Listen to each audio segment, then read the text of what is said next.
10واں سپارہ سورہ توبہ کی آیت نمبر 38۔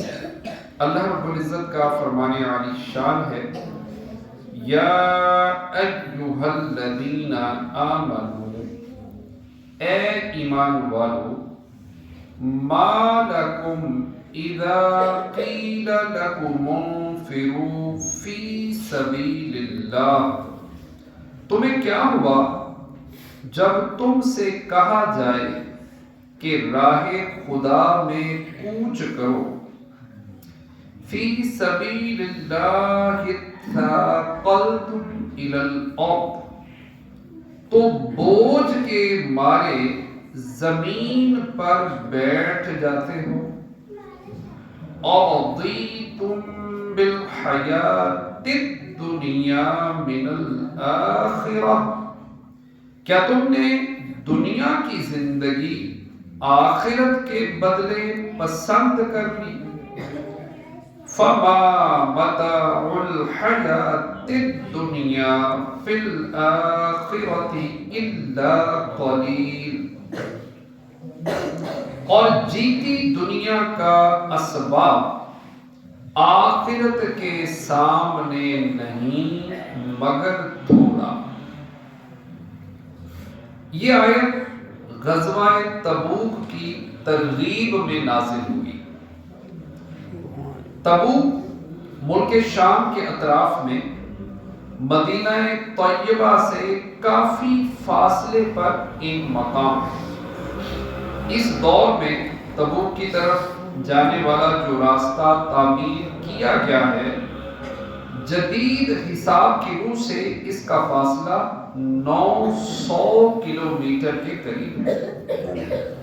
رجب 9 ہجری میں طائف سے واپسی کے بعد جب سرکار دو عالم صلی اللہ تعالی علیہ وآلہ وسلم کو خبر پہنچی کہ عرب کے کسانوں کی سازش اور برانگیختہ کرنے سے ہرقل شاہ روم نے رومیوں اور شامیوں کا ایک بھاری لشکر جمع کر لیا ہے اور وہ مسلمانوں پر حملے کا ارادہ رکھتا ہے، تو حضور نور صلی اللہ علیہ وآلہ وسلم نے مسلمانوں کو ان کے خلاف جہاد کا حکم دیا۔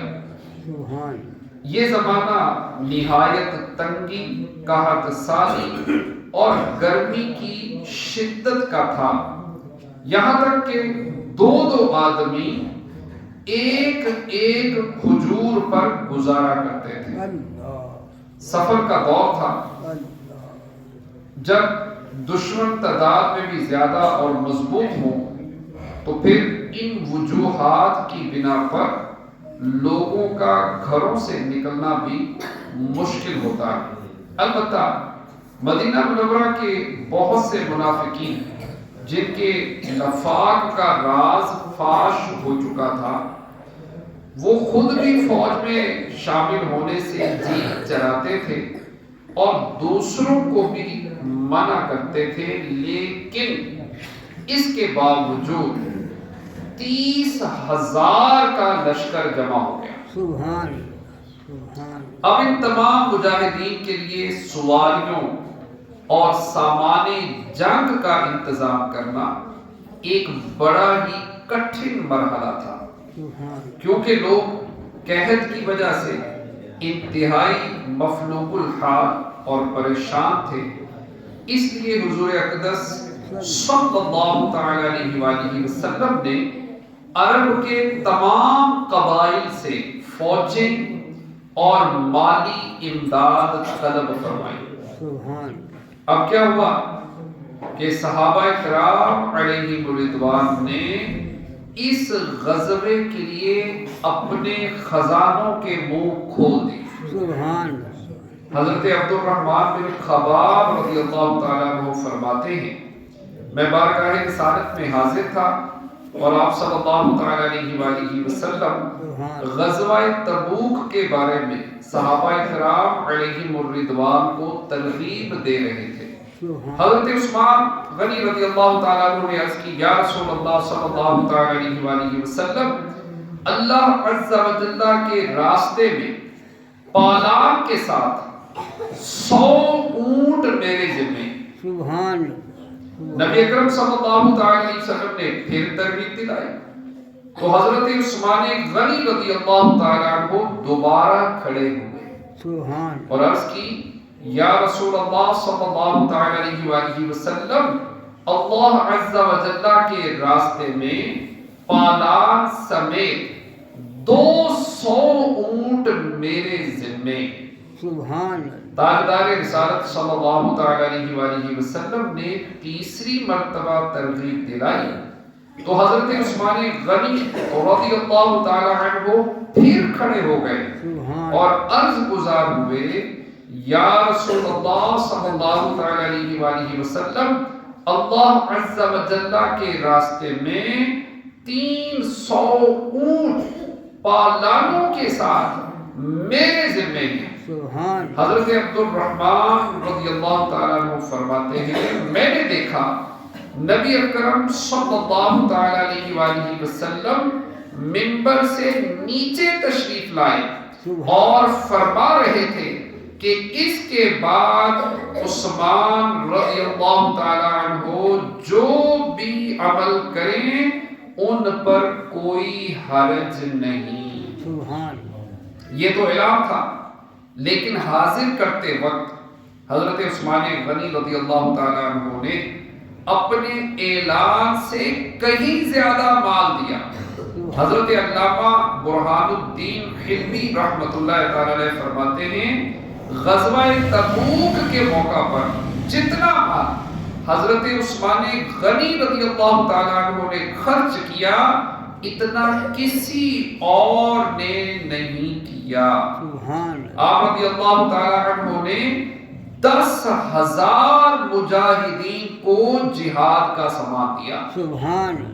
10,000 اور 10,000 دینار اس غزوے پر خرچ کیے. ساز و سامان کے ساتھ 900 اونٹ اور 100 گھوڑے اس کے علاوہ ہے. سبحان اللہ. حضرت عمر بن خطاب رضی اللہ تعالیٰ عنہ فرماتے ہیں رسول اکرم صلی اللہ تعالیٰ علیہ وآلہ وسلم نے ہمیں صدقہ کرنے کا حکم فرمایا. اتفاق سے اس وقت میرے پاس مال تھا. میں نے کہا اگر میں صدیق اکبر رضی اللہ تعالیٰ عنہ سے کسی دن سبقت لے جا سکتا ہوں تو آج لے جاؤں گا. فرماتے ہیں پھر میں نے نصف مال لے کر بارگاہ رسالت میں حاضر ہو گیا. رسول اللہ صلی اللہ تعالی علیہ وسلم نے فرمایا اپنے گھر والوں کے لیے کیا چھوڑا ہے؟ میں نے عرض کی اس کے برابر اتنا ہی چھوڑا ہے. حضرت ابوبکر صدیق رضی اللہ تعالی عنہ اپنا سارا مال جس کی مقدار 4,000 درہم تھی لے کر حاضر ہوئے تو رسول اللہ صلی اللہ تعالی علیہ وآلہ وسلم نے ان سے فرمایا گھر والوں کے لیے کیا چھوڑا ہے؟ انہوں نے عرض کی گھر والوں کے لیے اللہ اور اس کا رسول چھوڑ کر آیا. حضرت عمر رضی اللہ تعالیٰ عنہ فرماتے ہیں میں نے دل میں کہا میں ان سے کسی بات میں آگے نہیں بڑھ سکوں گا. ان کے علاوہ حضرت عبد الرحمن بن عوف، حضرت عباس اور حضرت طلحہ رضی اللہ تعالیٰ عنہم نے بھی کثیر مال خرچ کیا. اسی طرح صحابیات رضی اللہ تعالیٰ عنہن کے پاس بھی جو زیور تھا انہوں نے بارگاہ رسالت صلی اللہ تعالی علیہ وآلہ وسلم میں بھیج دیا. رسول اللہ صلی اللہ تعالی علیہ وسلم کا اب طریقہ یہ تھا کہ غزوات کے معاملے میں بہت زیادہ رازداری کے ساتھ تیاری فرماتے تھے. یہاں تک کہ اساکر اسلامیہ کو عین وقت تک یہ بھی نہ معلوم تھا کہ کہاں اور کس طرف جانا ہے. مگر جنگ تبوک کے موقع پر سب کچھ انتظام اعلانیہ کیا گیا اور یہ بھی بتایا کہ تبوک چلنا ہے اور کیسر روم کی فوجوں سے جہاد کرنا ہے تاکہ لوگ زیادہ سے زیادہ تیاری کر لیں۔ بہرحال حضور اکرم صلی اللہ علیہ وآلہ وسلم 30,000 کا لشکر ساتھ لے کر تبوک کے لیے روانہ ہوئے اور مدینہ کا نظم و نسق حضرت علی کرم اللہ تعالی وجہہ الکریم کے سپرد کیا، انہیں اپنا خلیفہ بنایا۔ حضرت سعد بن ابی وقاص رضی اللہ تعالیٰ عنہ فرماتے ہیں غزوہ تبوک کے موقع پر رسول اللہ صلی اللہ تعالی علیہ وسلم نے مولا علی کرم اللہ تعالی وجہہ الکریم کو مدینہ منورہ میں چھوڑا تو آپ رضی اللہ تعالیٰ عنہ نے عرض کی یا رسول اللہ صلی اللہ تعالی علیہ وسلم آپ مجھے بچوں اور عورتوں میں چھوڑ کر جا رہے ہیں؟ ارشاد فرمایا کیا تم اس بات پر راضی نہیں کہ تم میرے لیے ایسے ہو جیسے حضرت موسیٰ علیہ السلام کے لیے حضرت ہارون علیہ السلام، البتہ میرے بعد کوئی نبی نہیں ہوگا۔ جب نبی کریم صلی اللہ تعالی علیہ وآلہ وسلم تبوک کے قریب پہنچے تو ارشاد فرمایا انشاءاللہ کل تم لوگ تبوک کے چشمے پر پہنچو گے اور سورج بلند ہونے کے بعد پہنچو گے، لیکن کوئی شخص وہاں پہنچے تو پانی کو ہاتھ نہ لگائے۔ رسول اللہ صلی اللہ علیہ وآلہ وسلم جب وہاں پہنچے تو جوتے کے تسمے کے برابر اس میں پانی کی ایک دھار بہ رہی تھی۔ آپ صلی اللہ علیہ وآلہ وسلم نے اس میں سے تھوڑا سا پانی منگا کر اپنے ہاتھ منہ